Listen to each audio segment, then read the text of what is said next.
નમસ્કાર, આપ જોઈ રહ્યા છો TV13 ગુજરાતી। આપની સાથે હું છું લવલીન। બુલેટિનની શરૂઆત કરીશું। પૂર્વ મુખ્યમંત્રી વિજય રૂપાણીના નિધન બાદ પ્રાર્થના સભાનું આયોજન કરવામાં આવ્યું। ગાંધીનગરમાં સ્મૃતિ વંદના અને પ્રાર્થના સભાનું આયોજન કરવામાં આવ્યું છે। ગાંધીનગર હેલિપેડ ગ્રાઉન્ડ હોલ 1માં પ્રાર્થના સભા યોજાશે।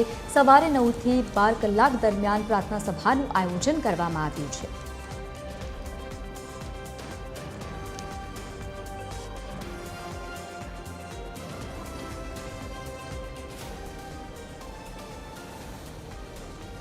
તો ગાંધીનગર હેલિપેડ ગ્રાઉન્ડ હોલ 1માં પ્રાર્થના સભાનું આયોજન કરવામાં આવ્યું છે। સવારે 9 થી 12 કલાક દરમિયાન પ્રાર્થના સભાનું આયોજન કરવામાં આવ્યું છે। મહત્વનું છે કે પૂર્વ મુખ્યમંત્રી વિજય રૂપાણીના નિધન બાદ આ પ્રાર્થના સભાનું આયોજન કરવામાં આવ્યું છે, જેમાં લોકો આવશે અને ત્યારબાદ મુખ્યમંત્રીને શ્રદ્ધાંજલિ પણ અર્પણ કરશે। ગુજરાતના પૂર્વ મુખ્યમંત્રી વિજય રૂપાણીના નિધન બાદ સમગ્ર ગુજરાતમાં શોકનો માહોલ જોવા મળ્યો છે, ત્યારે આજે પ્રાર્થના સભાનું આયોજન કરવામાં આવ્યું છે। ગાંધીનગર હેલિપેડ ગ્રાઉન્ડ હોલ 1માં પ્રાર્થના સભાનું આયોજન કરવામાં આવ્યું છે। સવારે 9 થી 12 કલાક દરમિયાન આ પ્રાર્થના સભાનું આયોજન કરવામાં આવ્યું છે। પૂર્વ મુખ્યમંત્રી વિજય રૂપાણીના નિધન બાદ આ પ્રાર્થના સભા યોજાઈ છે।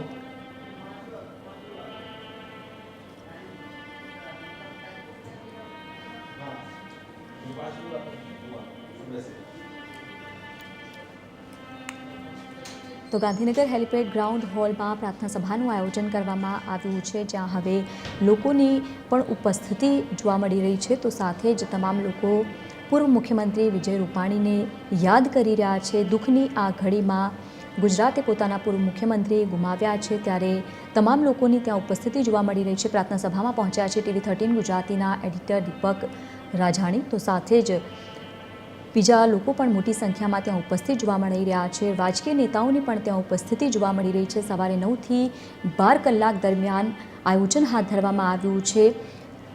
વિજય રૂપાણીના નિધન બાદ આ પ્રાર્થના સભા યોજાઈ છે। ગાંધીનગર ખાતે સ્મૃતિ વંદના અને પ્રાર્થના સભાનું આયોજન કરવામાં આવ્યું છે, જેમાં TV13 ગુજરાતીના એડિટર દીપક રાજાણી પણ ત્યાં ઉપસ્થિત જોવા મળી રહ્યા છે।